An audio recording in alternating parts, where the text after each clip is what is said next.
You ever feel like you're stuck, like really stuck, in this weird loop with someone? Like no matter what you say, no matter what you do, it just keeps going. The same fights, the same guilt, the same drama. And what's wild is, you keep explaining yourself, hoping that maybe this time they'll get it. But they don't.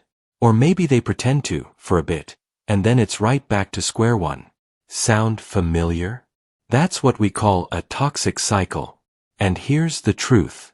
Sometimes the most powerful move you can make is to walk away, without explaining a damn thing. Not out of spite. Not to be petty. But because you don't owe explanations to people who are committed to misunderstanding you. Let's talk about that. So first, what exactly is a toxic cycle? Well, it's not just a bad moment. It's a pattern. One that keeps repeating, with no real resolution. It usually starts with some kind of emotional trigger. Maybe you express a need, set a boundary, speak your truth. Then suddenly, boom, you're the bad guy. Now you're over-explaining, apologizing for your feelings, doubting your memory, maybe even crying in the bathroom thinking, am I crazy? Spoiler alert, you're not. You're just trapped in a loop that was designed to confuse you, wear you down, and keep you exactly where they want you. Powerless. And look, this can happen in romantic relationships, but it's not just about that. It could be a friend, a family member, a boss. Toxic dynamics don't discriminate. What they do have in common, though, is this weird need for control. Not love. Not understanding. Control. And people who crave control don't want conversations, they want dominance. They don't want clarity, they want leverage. And if you're someone with a soft heart, who wants to do the right thing, you're the perfect target. Because you'll keep trying to explain yourself. Keep trying to fix things. Keep giving second, third, 10th chances. Because deep down you're just trying to be fair. But here's the hard truth, and I say this with love. Some people weaponize your kindness. They see your empathy as a tool. And your explanations. To them, it's just a script to twist, argue with, or use against you later. So, how do you get out? How do you really break the cycle, without getting sucked into another round of, let me just explain one more time?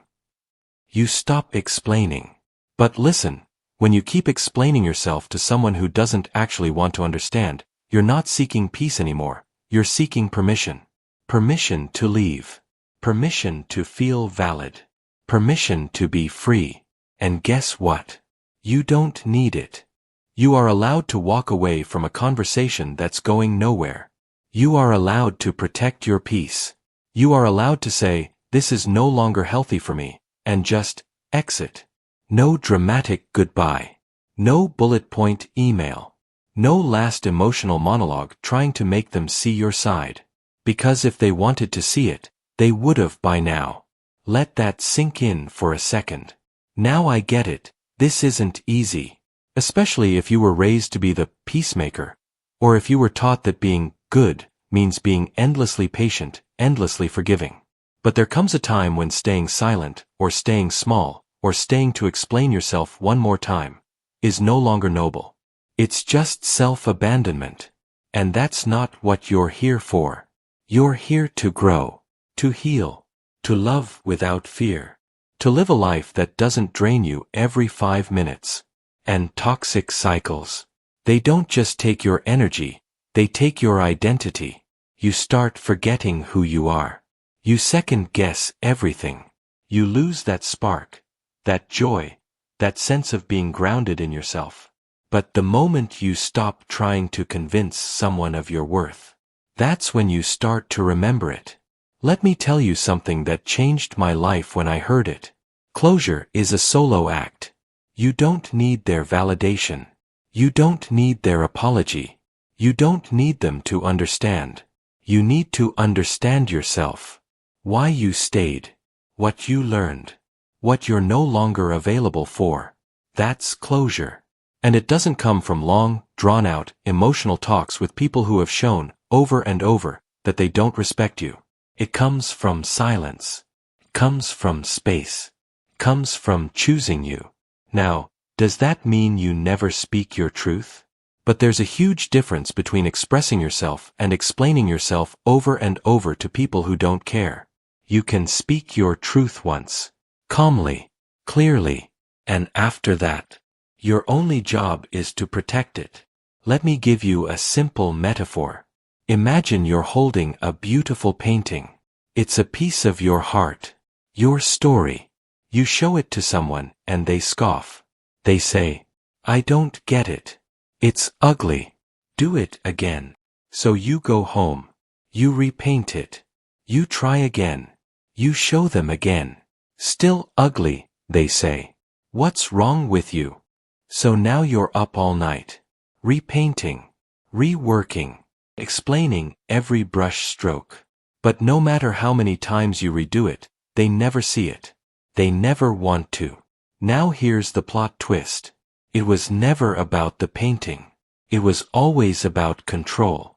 And the second you stop handing it to them is the second you take your power back. You don't need to win the argument. You don't need to be the bigger person every single time. You don't need to prove you're right or convince them you're not crazy. You just need to leave the room with your soul intact. And that starts with letting go of the need to be understood by people who benefit from your confusion. Now, maybe you're thinking, okay, but what if they ask why I'm leaving? Don't I owe them an explanation? Short answer? Longer answer? Still no. If you really want to say something, keep it simple. This isn't working for me anymore. I need space to heal. I wish you the best, but I'm choosing peace. And then, walk away. No monologue. No back and forth. No guilt trip. Because the more you say, the more they'll twist. And the longer you stay, the harder it gets. Look, healing isn't always loud. Sometimes it's just quiet boundaries. Sometimes it's unfollowing in silence. Sometimes it's walking away with tears in your eyes, but strength in your spine. And that's okay. You don't need to make a scene. You don't need to burn the bridge. You just need to stop crossing it for people who wouldn't even meet you halfway. So if you're listening to this right now, and you're tired of feeling like the villain in someone else's drama, tired of explaining your feelings like they're on trial, tired of waiting for someone to change who has no intention of doing so, then this is your sign. You're allowed to walk away. Without closure. Without approval. Without explaining yourself. Because freedom doesn't require permission. And maybe the next time someone tries to pull you back into the cycle, you just smile. You breathe. And you remember. You don't argue with people committed to misunderstanding you. You don't explain your worth to people who can't see it. And you sure as hell don't shrink to fit inside someone else's comfort zone. You rise. You protect your peace. And you go build a life that feels like home, not like a war zone. You've got this.